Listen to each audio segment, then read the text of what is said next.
사무엘하 1장 말씀인데요, 누가 지혜로운 사람인가, 그런 제목으로 하나님 말씀 나눌 때 축복의 귀한 시간 되어지기를 소망합니다.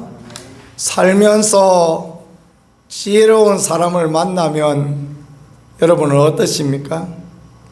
저는 살면서 참 이 사람이 지혜롭다, 그런 사람을 만나면 그 사람하고 친구하고 싶더라고요.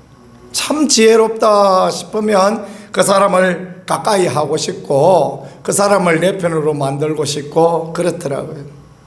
하나님의 마음도 그렇지 않을까라고 생각합니다.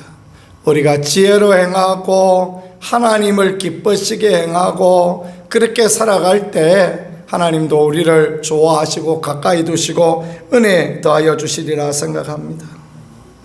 미련하게 행하고 미련하게 말하는 사람을 보면 어떻습니까? 그 사람은 멀리하고 싶고 아이고 그 사람 피하고 싶고 그런 부분도 얼마든지 있는 거 아니겠습니까? 오늘 본문은 인간의 지혜를 가지고 하나님께 대하여 미련하고 인간의 지혜를 가진 한 소년을 보여주고 있습니다. 아말렉 소년이다, 이렇게 표현했습니다. 다윗이 아말렉 족속을 쳐부수고 자기의 잡혀간 부녀자들과 아이들, 자기의 것들을 되찾아왔을 때 아말렉 소년이 와서, 이게 또 묘하게 같은 의미죠. 아말렉 소년이 와서 다윗한테 참말 반 거짓말 반 그런 걸 합니다. 참말은 뭐냐 하면 사울 왕과 요나단이 길보아 전쟁에서 죽었다라는 것입니다. 거짓말은 뭐냐 하면 그의 왕관과 팔에 찌는 팔찌를 가지고 와서 자신이 사울을 죽였다라고 그렇게 말하는 것입니다. 사울 왕이 죽으려고 그러는데 이방인 손에 죽기 그러니까 죽여달라, 자기가 사울을 죽였다라는 그런 이야기를 해요. 거짓말이죠. 그죠? 사울은 자기 칼에 엎드려져서 죽은 것을 우리는 사무엘상에서 보았지 않습니까? 왜 이 아말렉 소년은 그렇게 말했을까요? 아는 거예요. 인간의 지혜가 얼마나 분명한 소년인가. 이제 다음 때의 왕은 다윗이다. 백성의 마음이 다윗에게 있다. 지금은 쫓겨서 시글락에 저 블레셋 땅에 도망가 있지만은, 그러나 그의 삶을 보니, 그와 하나님 함께 하시는 걸 보니 다음 왕은 무조건 다윗이다. 그 사울이 죽었으니까 다윗에게 가서 붙으면 무조건 이제 출세는 보장되어지고 자기가 사울을 죽였다 말함으로써 승승장구하는 인생이 되어질 것이다. 인간의 지혜를 가지고 그렇게 말하고 있는 것입니다. 박쥐 같은 인생이죠. 유대 전성은 이 사람이 누군가, 이 아말렉 청년이 누군가 이야기하는데, 유대 전성은 이 사람이 사울의 목자장 도액이라는 사람, 우리 보았지 않았습니까? 그 돕당의 제사장들을 고발하고, 그러니까 제사장이 다윗에게 칼을 주고 먹을 것을 주었다, 다윗을 도와줬다 고발해서, 그래서 사울의 마음을 얻었던 사람. 사울이 정신이 나가가지고 자기 부하들한테 제사장을 전부 죽이라 그러니까 아무도 죽이는 사람이 없었습니다. 하나님을 두려워했기 때문이죠. 그러나 도액이 나와서 칼로 제사장들을 다 죽였던 사람, 그 사람이 아말렉 사람이고 그 사람이 사울의 목자장이었습니다. 아말렉은 들판에서 양을 치는 그런 민족이거든요. 그러니까 그 목자장이 되어질 수 있었겠죠. 아버지의 피를 받아서 육신으로 보면 굉장히 지혜로운 사람입니다. 어느 때 어떻게 해야 자기 이익이 돌아갈 것인가 라는 것을 제대로 보는 사람이었습니다. 근데 못 보는 게 있었어요. 이 사람이 못 보는 어리석음은 뭡니까? 다윗은 하나님을 따르고 있다는 것입니다. 다윗은 하나님을 신뢰하는 사람이요, 다윗은 하나님의 법을 따라가고 하나님의 뜻을 따라가는 사람이다라는 거, 이것을 이 소년은 못 보고 있는 거예요. 이 소년의 어리석음은 땅의 것만 보는 육신의 지혜만 있지 하늘의 것을 볼 줄 아는 그런 지혜가 없었다라는 거예요. 그래서 그가 사울을 죽였다 그랬다가 상을 받는 것이 아니라 오히려 자기 목숨을 잃고 마는 그런 부분을 오늘 성경은 우리에게 보여주고 있습니다. 믿음의 삶도 마찬가지입니다. 우리가 신앙생활을 하고 세상을 살아갈 때 땅의 이익만을, 오늘의 이익만을 생각하면 축복이 되어지지 못하고 어려움이 되어지고 힘든 일이 되어질 수 있는 그런 부분들이 얼마든지 있겠다라는 것을 그렇게 보여주는 것입니다.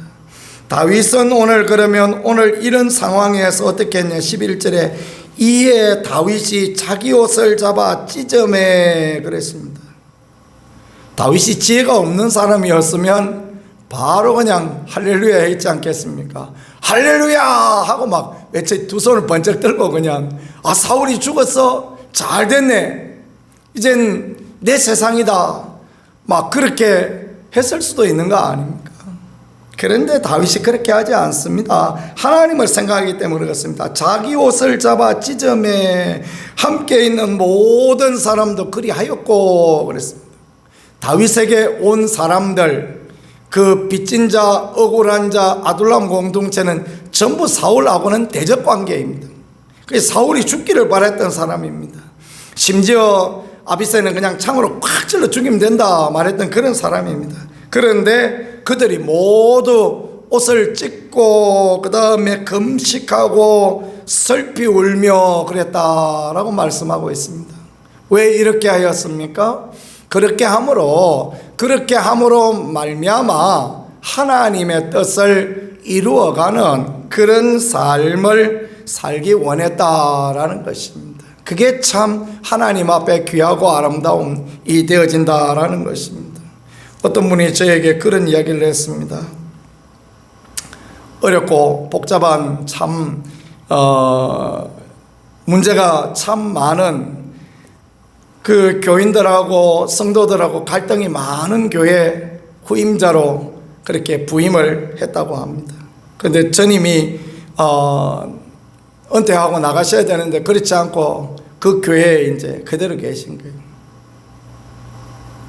그래서 이 목사님이 가서 새벽에 설교하기를 사무엘서를 강해했대요. 그 마음에는 어떤 마음을 가지고 있었기 때문에 그랬을까요? 하나님의 기름 부은 사람, 그가 비록 오늘은 이렇게 초라하고 연약하지만 한때 하나님 앞에 쓰임받고 하나님의 귀한 하나님의 종이니까 성도들에게 그 기름 부은 자를 귀하게 여겨달라라는 그런 마음으로 그는 그런 선택을 했다고 합니다. 사무엘을 선택해서 사무엘을 강해하면서 그랬다는 것입니다. 지혜로운 사람이죠, 그죠? 그런데 그런 것을 보면서 그 전임께서는 그러면 나는 사울이고 너는 다윗이냐? 그렇게 이야기를 하셨다고 합니다. 그 이야기를 들으면서 참 재미난 이야기다라고 웃으면서 그 생각을 했다고 합니다. 생각하기에 따라 다른 것이죠, 그죠? 우리가 어떤 마음, 어떤 생각으로 일을 하는가라는 게 중요한데 하나님의 마음, 하나님이 기뻐하시는 그 길을 가는 것, 이게 참 하나님 앞에 귀함고 아름다움이 되어지지 않겠습니까? 다윗은 그런 지혜를 가진 사람이에요. 어떤 일을 하나님이 기뻐하시겠는가? 할렐루야 하고 싶은 마음이야. 왜 없겠습니까? 인간은 다 그렇지 않습니까? 내 대적이 죽었다. 나를 그렇게 10년 동안 힘들게 하던 사람이 죽었다. 그의 자녀들까지 다 몰살했다. 그러면 막 할렐루야 하나님이 하셨습니다 하고 여호와 이래 여기까지도 오셨습니다. 에베네셀에 돌이라도 세우고 싶고 그랬지 않겠습니까? 그런데 그렇게 행하지 아니하고 옷을 잡아 찢고 울며 슬퍼하며 울며 금식하니까 모든 사람도 그리하고 하나님이 그 사람에게 어떤 복을 주십니까? 온 이스라엘의 마음이 그를 향하게 하고 온 이스라엘이 그를 따르게 하고 그와 그의 공동체가 앞으로 새로운 통일 이스라엘을 이루어가는 든든한 반석이 되는 그런 부분을 하나님께서 인도하여 주시고 이끌어 주셨다. 사무엘은 그것을 우리에게 보여주고 있는 것입니다. 누가 지혜로운 사람입니까? 하나님을 바라보고 하나님의 뜻을 바라보고 하나님의 행하심이 어디 있는가라는 걸 보는 그가 하나님 앞에 지혜로운 사람이요, 그런 사람들에게는 하나님께서 은혜와 긍휼을 베풀어 주신다라는 것들을 말씀을 통하여 잘 이렇게 가르쳐 주고 있는 것 같습니다. 오늘 우리는 어떤 마음으로 생각합니까? 어떤 생각으로 살아가고 있습니까? 인간의 지혜를 가지고 인간의 계산을 가지고 우리는 살아가고 있지 않습니까? 혹시 우리는 아말렉 소년같이 그렇게 행하고 있지 않는가라는 것들을 생각해 보아야 되겠습니다. 오늘 우리는 과연 다윗과 같이 하나님의 하실 일을 기대하고 하나님의 도우심을 기대하고 하나님의 은혜를 바라보고 그렇게 살아가는 지혜로운 사람인가? 그럴 때 하나님께서 우리에게 은총, 위로, 도우심, 함께 하심의 귀한 축복을 허락하여 주실 것입니다. 오늘 살아가는 우리 모두에게 하나님을 바라볼 수 있는 하나님의 지혜로 사는 은혜와 축복이 있는 귀한 하루가 되어질 수 있기를 예수님 이름으로 간절히 축복합니다. 기도 올리겠습니다. 하나님 우리 아버지 감사합니다. 우리를 부르셔서 하나님의 지혜로 살아가는 귀함을 알게 하시고 보여주심을 감사드립니다. 믿음의 삶을, 축복의 삶을, 은혜의 삶을 살아갈 수 있게 도와주시고 하나님의 마음을 허무하게 해드리고 하나님의 마음을 따뜻하게 해드리며 우리 모두 주의 은혜와 능력과 긍휼을 경험하는 복된 인생, 아름다운 인생 살아갈 수 있도록 아버지 역사하시고 인도하여 주옵소서. 이 아침에도 도우시고 오늘 하루도 역사하실 하나님을 기대하고 바라봅니다. 예수님 귀하신 이름으로 기도드렸습니다. 아멘.